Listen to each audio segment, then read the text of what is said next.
This is Daily Armenia, CivilNet's daily news digest. Here's what you need to know today.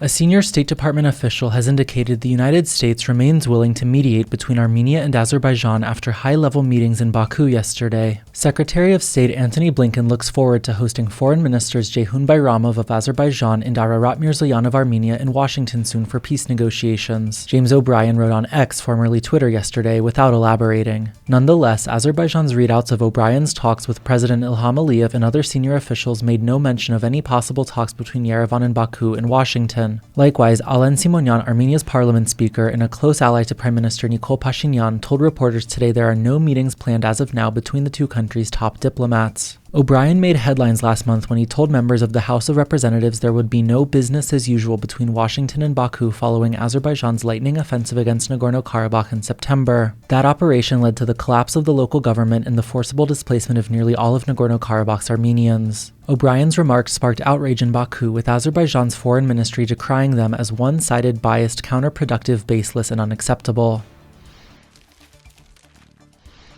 Back in Yerevan, Pashinyan again insisted he is not responsible for Nagorno-Karabakh in a tense question-and-answer session with lawmakers yesterday. As Prime Minister of Armenia, my objective is the future of Armenia. The Constitution of Armenia gives me the responsibility for the future of Armenia, and I am focused on that issue, Pashinyan maintained. Continuing, he dismissed repeated criticism by opposition lawmakers that his administration abandoned Nagorno-Karabakh after the 2020 war as a show of ingratitude by his political opponents. In the end, Pashinyan's question-and-answer session descended into a heated personal exchange with Levon Kocharyan, the son of former president and vocal Pashinyan critic Robert Kocharyan. The younger Kocharyan took up a seat in parliament last month after spending several weeks in detention on charges stemming from his participation in anti-Pashinyan protests that rocked Yerevan after the collapse of Nagorno-Karabakh in September.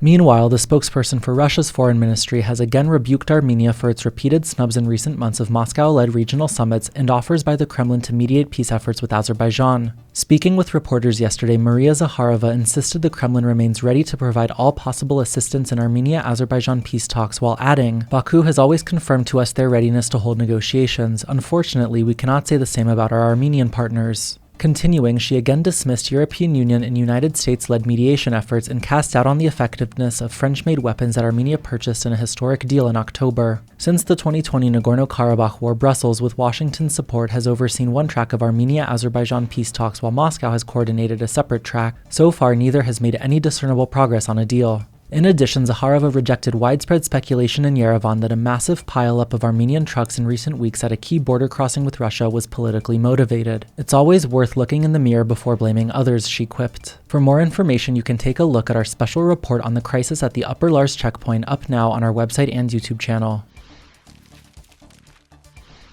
In other news from Azerbaijan, Aliyev today signed a decree announcing early elections for February, a year before his fourth term as president is set to end. No reason was immediately given for moving the elections up. There are no term limits in the country. Aliyev, who has led Azerbaijan since 2003, was last re-elected to a 7-year term in office in 2018. Election monitors have for years found elections in Azerbaijan to be neither free nor fair. The Washington-based nonprofit Freedom House rates Azerbaijan as one of the 16 worst of the worst countries in the world for political rights and civil liberties. Aliyev's move for early elections comes amid an ongoing crackdown on Azerbaijan's press, with at least 6 independent journalists and media workers detained in recent weeks. And be sure to check out the latest edition of CivilNet's weekly Insight series. This week, host Eric Hakopian explores the successful launch of Armenia's first domestically made satellite, the potential fallout for Armenia in the case of a trade war with Russia, and more. The full video is up now on our website and YouTube channel. And finally, the CivilNet number of the day is 35. That's how many years it's been to the day since a 6.8 magnitude earthquake devastated broad swaths of northern Armenia, including Gyumri, Armenia's second city. The quake killed tens of thousands and injured and left homeless hundreds of thousands more. Gyumri has never fully recovered from the devastation.